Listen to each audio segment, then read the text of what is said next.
بسم اللہ الرحمن الرحیم۔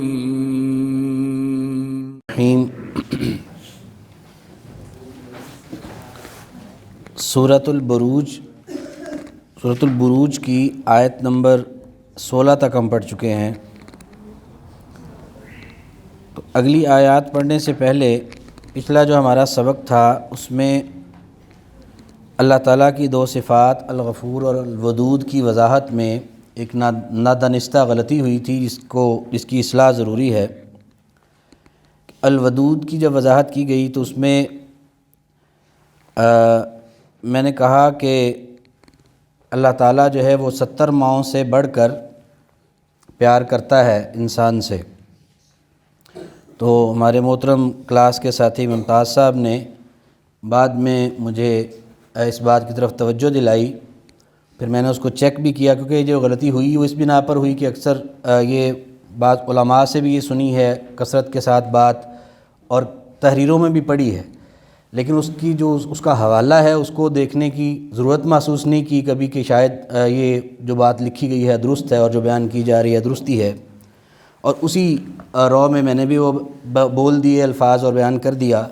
لیکن ان کے توجہ دلانے پہ جب چیک کیا تو یہی پتہ چلا کہ وہ حدیث مبارکہ نہیں ہے۔ یہ حدیث کے الفاظ کسی بھی حدیث میں اس طرح سے الفاظ نہیں ہیں کہ اللہ تعالیٰ 70 ماؤں سے بڑھ کر پیار کرتا ہے۔ البتہ 2 روایات جو ہیں اس حوالے سے، ایک روایت تو یہ ہے کہ جس میں نبی کریم صلی اللہ علیہ وسلم نے صرف یہ فرمایا کہ اللہ تعالیٰ ماں سے بھی بڑھ کر اپنے بندے سے پیار کرتا ہے، ماں جتنا اپنے بچے سے پیار کرتی ہے۔ دوسری روایت میں اگر ہم دیکھیں نسبت اور ریشو کے شرح کے اعتبار سے تو وہ اس 70 گنا سے بھی زیادہ والی بات جو ہے صحیح حدیث میں موجود ہے۔ وہ یہ ہے کہ نبی علیہ الصلوۃ والسلام نے فرمایا کہ اللہ تعالیٰ نے جو رحم ہے، شفقت ہے، مہربانی کا جذبہ ہے، اس کے اگر 100 حصے کیے جائیں تو 100 میں سے صرف ایک حصہ دنیا میں ساری مخلوقات میں بانٹا ہے، اور باقی 99 حصے اللہ تعالیٰ نے رحمت کے اپنے پاس رکھے ہیں جن کے ذریعے اللہ تعالیٰ قیامت کے دن اپنی مخلوق کا حساب کرے گا۔ یعنی دنیا میں ماؤں کی شفقت اور محبت بھی، والد کی شفقت اور محبت بھی، جانوروں کی اپنے بچوں کے لیے شفقت اور محبت بھی، جتنی بھی محبتیں شفقتیں ہمیں نظر آ رہی ہیں وہ اللہ تعالیٰ کی اس پیدا کی ہوئی رحمت کا ایک حصہ ہے، یہ ساری ملا کر۔ اور اللہ تعالیٰ کی جو رحمت ہے وہ 99 درجے ان ساری شفقتوں سے زیادہ ہے۔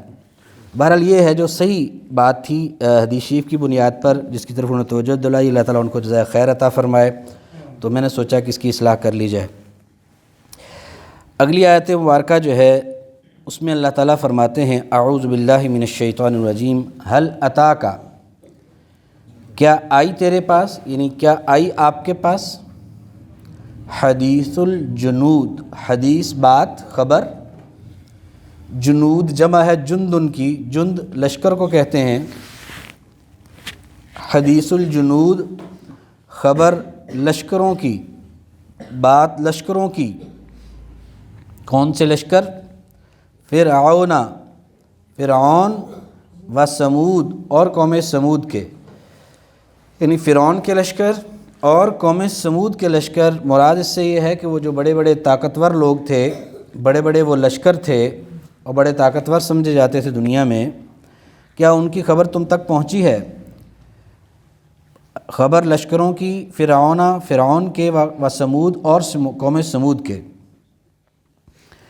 تو وہ لشکر جو تھے اصل میں ان کی جو وہ خود قابل ذکر نہیں ہیں، ان کا انجام اور ان کا جو رویہ ہے وہ اصل میں قابل عبرت ہے، اور اس سے عبرت حاصل کی جانی چاہیے کہ وہ سب کیوں برباد ہوئے۔ بلکہ الذین، وہ لوگ جو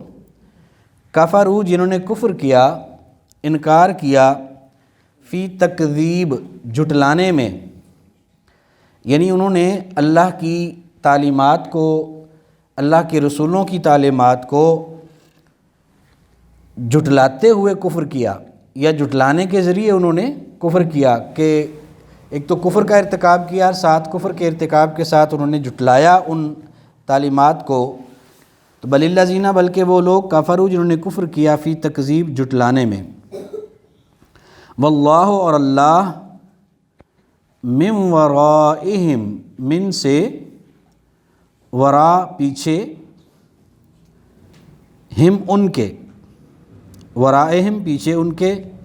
من ورائہم ان کے پیچھے سے، واللہ اور اللہ تعالیٰ من ورائہم ان کے پیچھے سے محیط احاطہ کرنے والا تھا یا احاطہ کرنے والا ہے۔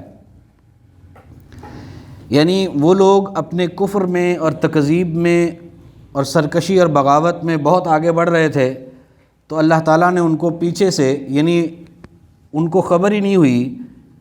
اور اچانک ان کو جب انسان جا رہا ہو اور پیچھے سے آ کے اس کو کوئی پکڑ لے تو اس کو پتہ ہی نہیں چلتا کہ پیچھے سے کوئی آیا ہے، اور اچانک وہ پکڑا جاتا ہے۔ تو اس لیے اللہ تعالیٰ نے فرمایا کہ وہ تو اپنی سرکشی میں سرپٹ دوڑ رہے تھے بغاوت میں، لیکن اچانک جب ان کو اللہ نے پکڑا تو ایسے ہی ہے جیسے اللہ نے ان کو پیچھے سے گھیر لیا۔ واللہ اور اللہ تعالیٰ من ورائہم ان کے پیچھے سے محیط احاطہ کرنے والا ہے، یعنی گھیرنے والا ہے، اللہ تعالیٰ ان کو گھیر لینے والا ہے۔ تو یہ جو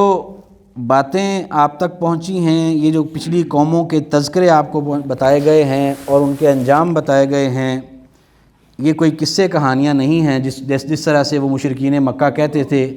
کہ نعوذ باللہ یہ تو اساطیر الاولین ہیں، یہ تو پہلے لوگوں کی کہانیاں ہیں، اس طرح کی کہانیاں تو ہم بھی بیان کر سکتے ہیں۔ تو اللہ تعالیٰ فرماتے ہیں کہ بلکہ ہوا وہ قرآن مجید، قرآن ہے بزرگ، یعنی یہ تو قرآن ہے، قرآن کا مطلب بہت زیادہ پڑھی جانے والی چیز، جس کو یعنی بہت پڑھا جاتا ہے، قرآن مجید بزرگی والا، عظمت والا۔ بل ہوا بلکہ وہ، یعنی یہ جتنی بھی آیات ہیں جو یہ واقعات عبرت کے لیے بیان کیے گئے ہیں، وہ قرآن ہے بزرگ۔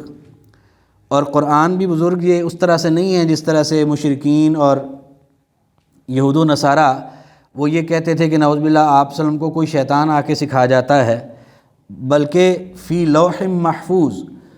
کو وہ جو لوح محفوظ اللہ تعالیٰ کی ایک محفوظ کتاب ہے، جس کے قریب کوئی جن یا شیطان یا انسان بھٹک بھی نہیں سکتا، وہ جو اللہ کے پاکیزہ فرشتوں کے پہروں میں ہے، اس لوح محفوظ میں یہ اللہ کا کلام قرآن پاک ہے، جو کہ جس میں یہ خبریں آپ تک پہنچائی گئی ہیں۔ اور جو مشرک اس قرآن کو پہلے کہانیاں کہتے ہیں یا اس کو شیطان کا دیا ہوا پیغام کہتے ہیں، وہ غلطی پر ہیں۔ یہ حقیقت پر مبنی اللہ کا کلام ہے، بلکہ وہ قرآن ہے بزرگ، لوح محفوظ میں، فی لوح محفوظ، لوح محفوظ میں۔ تو لوح محفوظ سے مراد اللہ کی تقدیر کی وہ کتاب ہے جو اللہ تعالیٰ نے زمین و آسمان کی تخلیق سے پہلے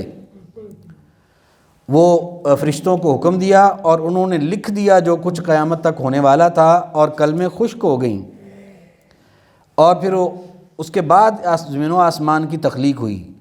تو وہ تقدیر کی کتاب جو ہے لوح محفوظ، جس میں سب کچھ موجود ہے قیامت تک آنے والا، اسی کے اندر قرآن پاک بھی موجود ہے۔ تو یہ اللہ نے جو قرآن نازل فرمایا، یہ نہ تو آپ صلی اللہ علیہ وسلم کا اپنا کلام ہے، نہ یہ کسی اور نے آپ کو سکھایا ہے، بلکہ یہ اللہ کا کلام ہے جو لوح محفوظ سے رسول اللہ صلی اللہ علیہ وسلم کے قلب اطہر پر، یعنی آپ صلی اللہ علیہ وسلم کے دل پر اس کو نازل کیا گیا، آپ نے اس کو پڑھ کر سنایا، اور پھر وہ دنیا میں قیامت تک کے لیے محفوظ ہو گیا۔ تو آج جو آیات پڑھی ہیں ان کو دوبارہ دیکھ لیجیے۔ اعوذ باللہ من الشیطان الرجیم، حل کیا، اتاکا آئی آپ کے پاس، حدیث و بات یا خبر، الجنود لشکروں کی، فرعون کے، و ثمود اور قوم سمود کے، بل الذین بلکہ وہ لوگ، کفروا جنہوں نے کفر کیا، فی تکذیب جھٹلانے میں، واللہ اور اللہ تعالی، من ورائہم ان کے پیچھے سے،